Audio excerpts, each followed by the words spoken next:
This is the good one to start with. So, yeah, I mean, since I had to delete my VODs, I guess a lot of people might not even know, about my, what happened with the ceasefire and all that sort of stuff. So, basically, Iran had a 10-point proposal that they had put out there for like 3 weeks. I had been talking about it for a long time.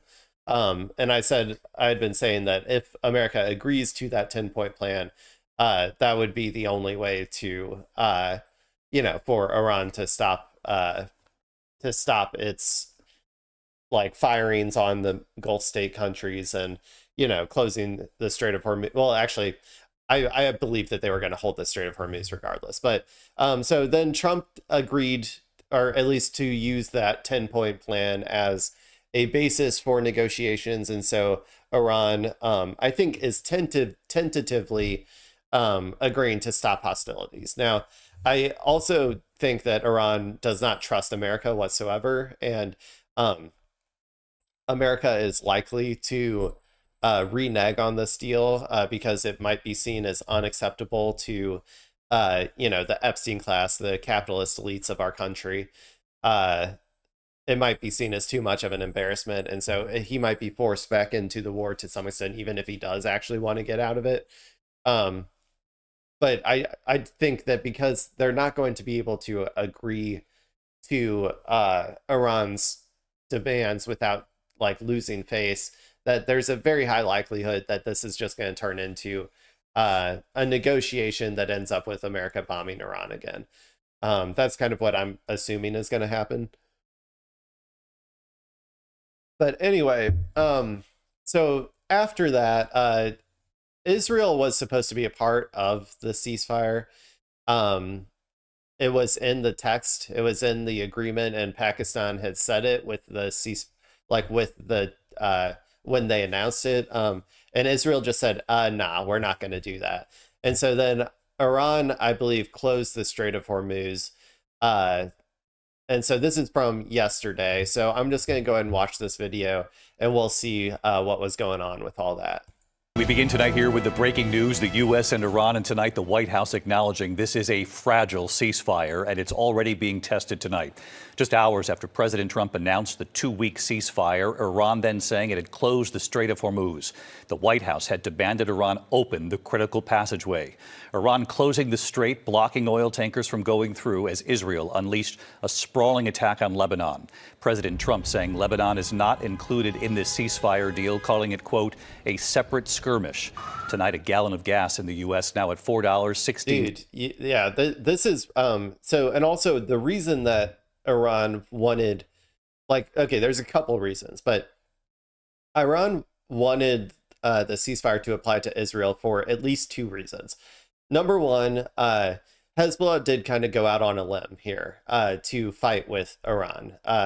Now, I personally believe that Israel was always going to attack Lebanon, regardless of whether Hezbollah actually entered the fight or not.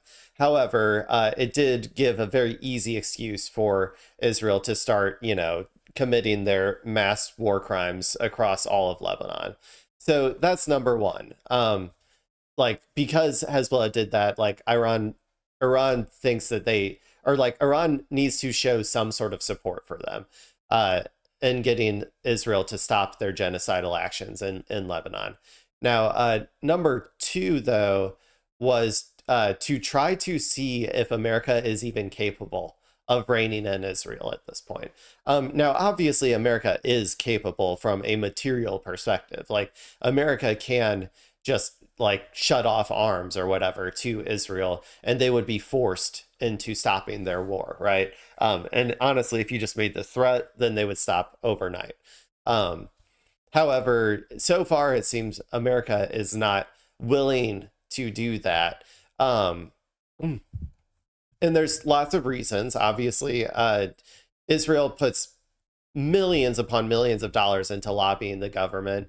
There's also a huge ideological component when it comes to settler colonialism in our elites or whatever that aligns with the concept of settler colonialism and Israel as the modern iteration of that project.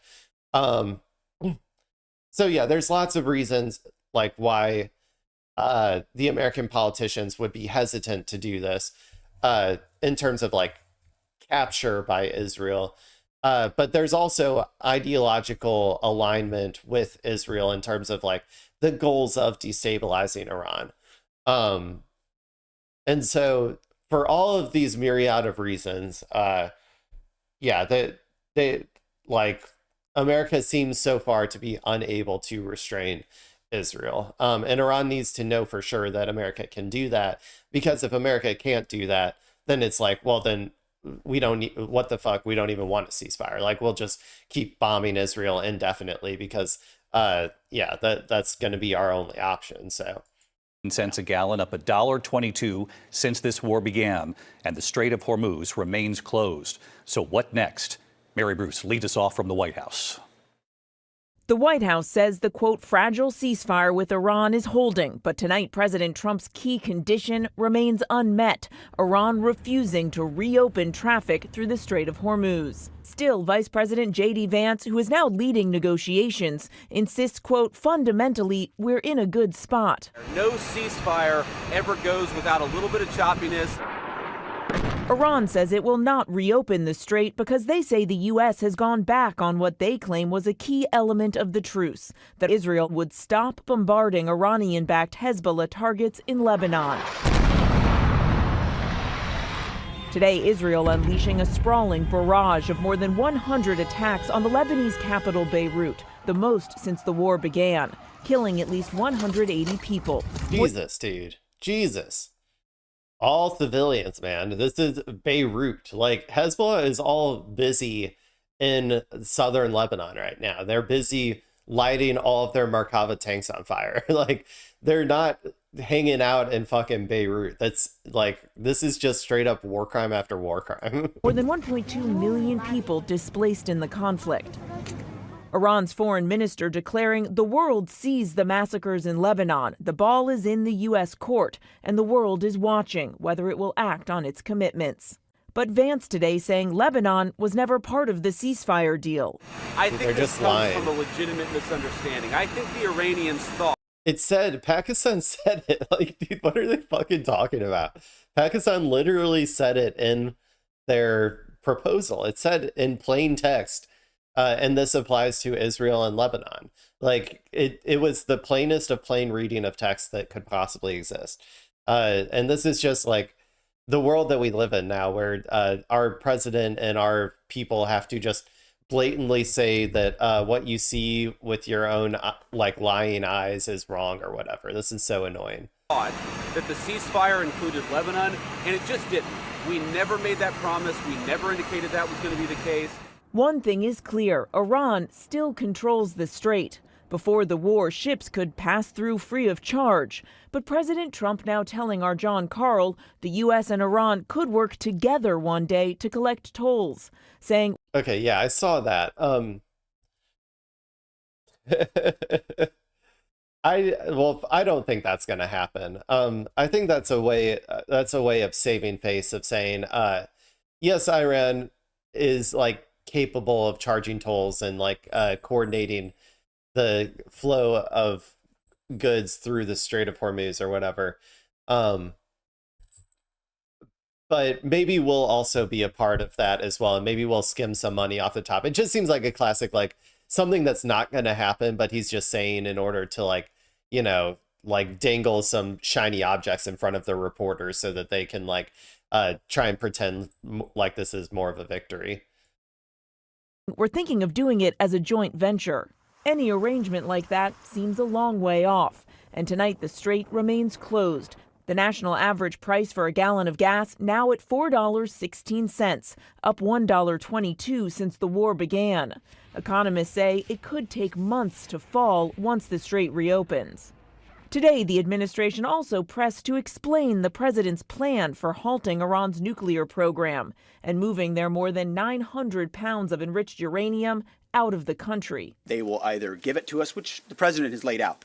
We watched this. They'll give it to us voluntarily. We'll get it. We'll take it. We'll take it out. out. But I didn't. But the bot's not up, so never mind. It's if there's no content of it, then it didn't happen, I guess, right? Or if we have to do something else ourselves, like we did in Midnight Hammer or something like that, we reserve that opportunity. And David, those negotiations are supposed to begin in earnest this weekend in Pakistan, but the two sides are not on the same page on a host of issues. And tonight, Iran says the Strait of Hormuz remains closed. And that was President That was as of last night. Trump's top demand when he agreed to this ceasefire, David. Mary Bruce Lee. Yeah, it seems just like a whole bunch of face-saving stuff from America. Now, when it comes to the Lebanon strikes or whatever, I do think I read this morning that Trump told Netanyahu to tone it down, which is like, okay, dude, come on. Like, just say stop while we're negotiating. Like, it just feels so pathetic that our president can't control the fucking attack dog that we have in Israel.